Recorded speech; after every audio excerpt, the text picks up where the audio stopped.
Hello and welcome to our presentation on the globalization of mass production, looking specifically at the case of supply chains.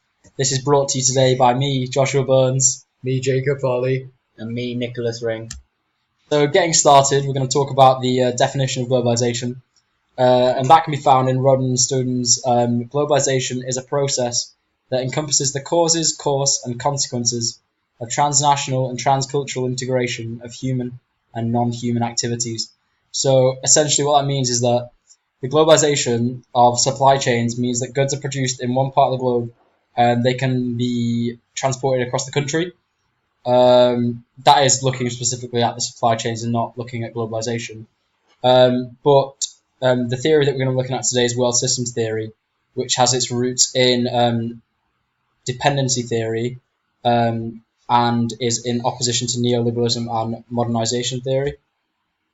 So when we're looking at what are supply chains, supply chain involves the coordination of how and when products are manufactured and how they are transported, and represents the process required to provide the product to the customer.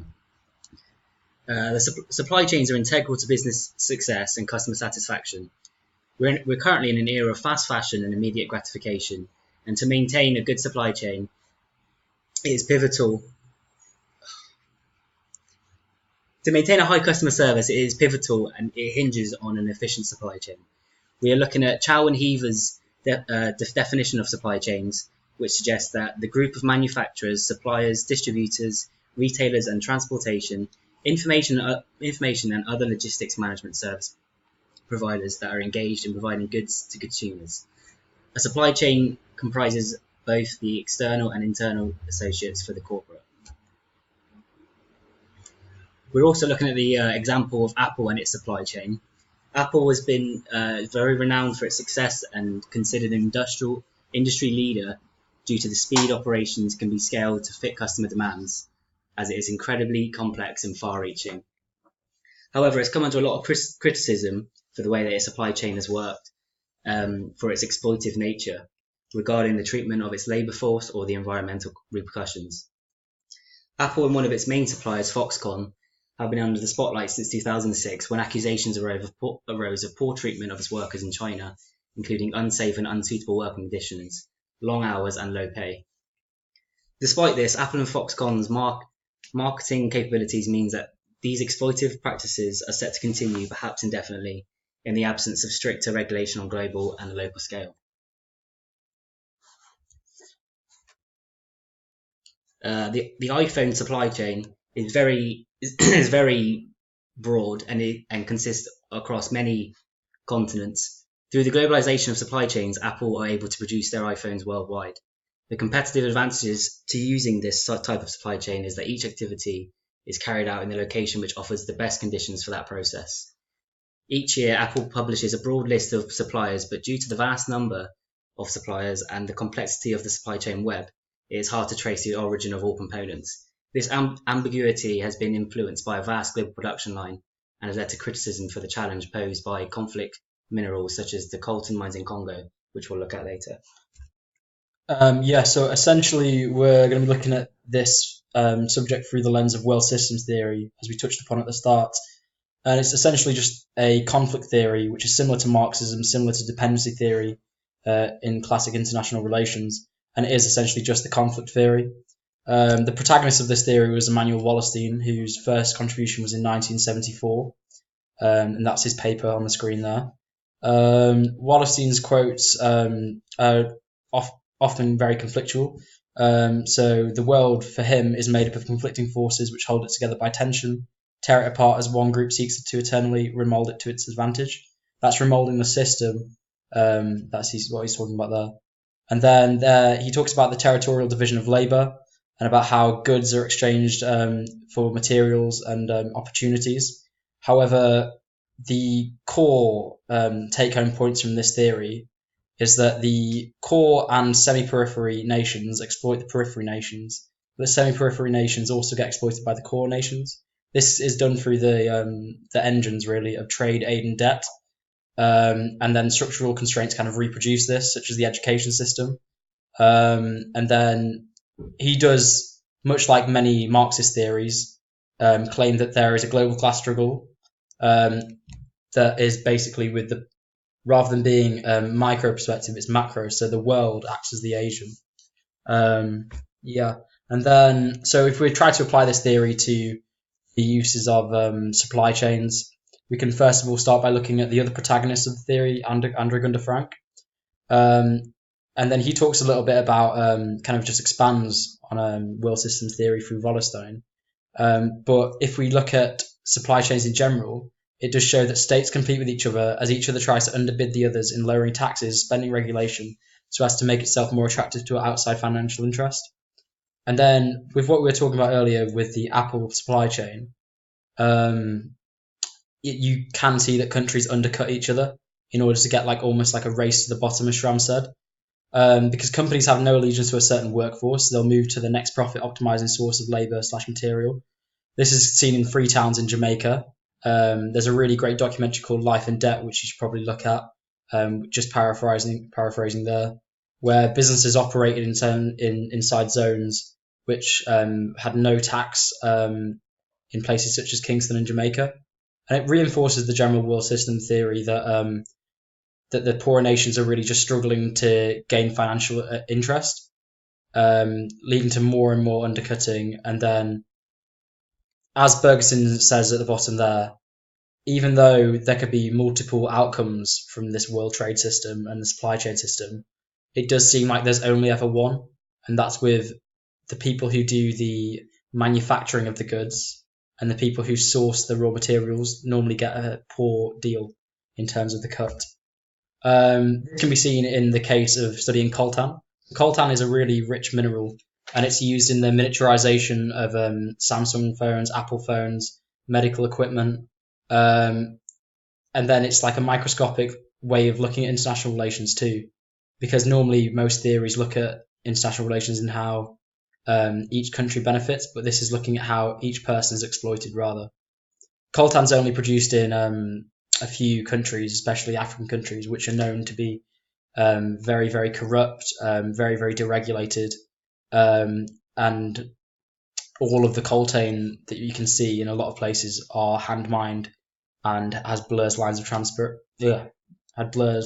it has blurred lines of transparency because it is just a conflict mineral in many cases. However, from a more neoliberal modernist perspective, you can refute Wallerstein's world theory.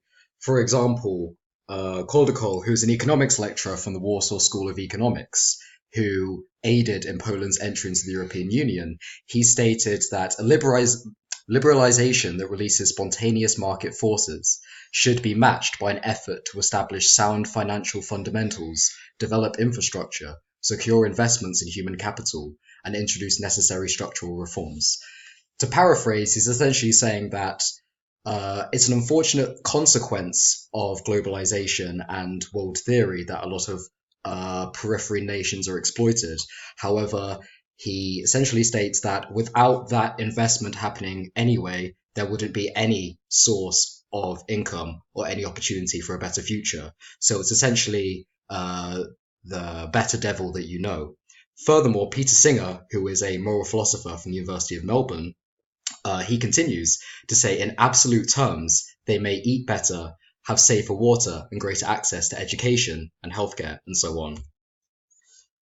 So just to reinforce that with some examples of how supply chains can potentially be a force for good, it's important to look at the economic liberalization period of the People's Republic of China under Deng Xiaoping, where he sent diplomats from the Communist Party to 15 countries around the world in order to observe the worker-owner relationships as they transitioned from a state-centralized communist economy to a state-capitalist, more deregulated one.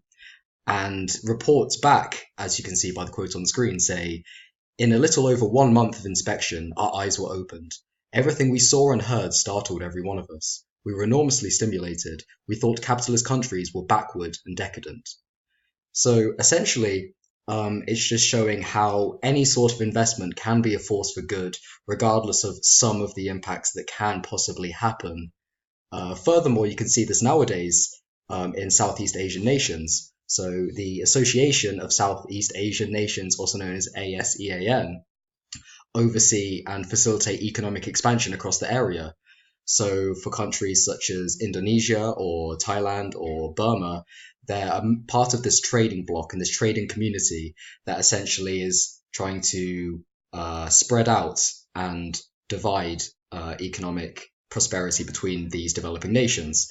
So if you look at the statistics that were published by the ASEAN Stats Division from 2012 to 2017, the electrical machinery and equipment exports globally have introduced vastly in a fairly short period of time, bearing in mind that a lot of these countries were severely underdeveloped post World War II, and being judged from a world systems theory should surely, still be down on their luck and exploited. However, it's possible to see from a different perspective that, in fact, it has been slow, but there has been progress.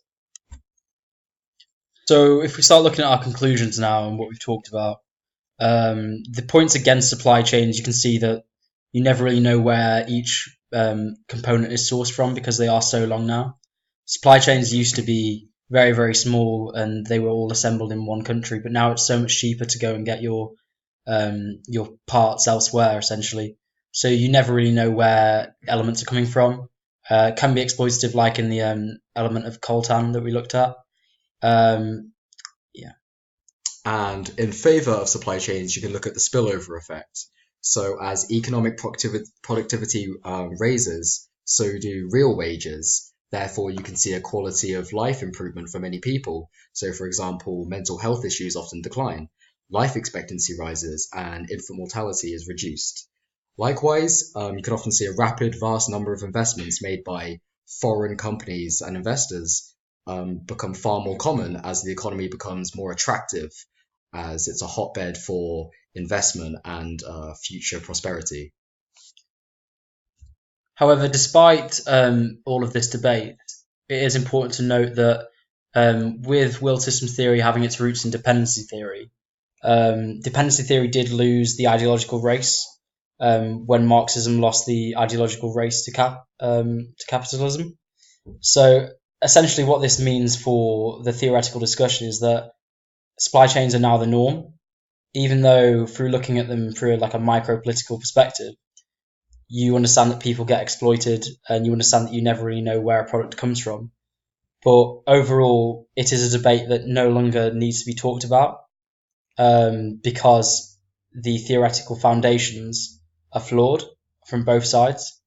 Because these world systems theory doesn't really consider the world to be globalized in the way it is today. World system theory is a 40-year-old theory, and now there are new theories that can be used to analyze such complexities within the field. You have theories such as feminism, you have theories such as neo-Marxism, you have theories such as neo-functionalism, but the world systems theory now has almost faded into oblivion. So yeah, thank you for listening to our presentation, and we have a small bibliography at the end.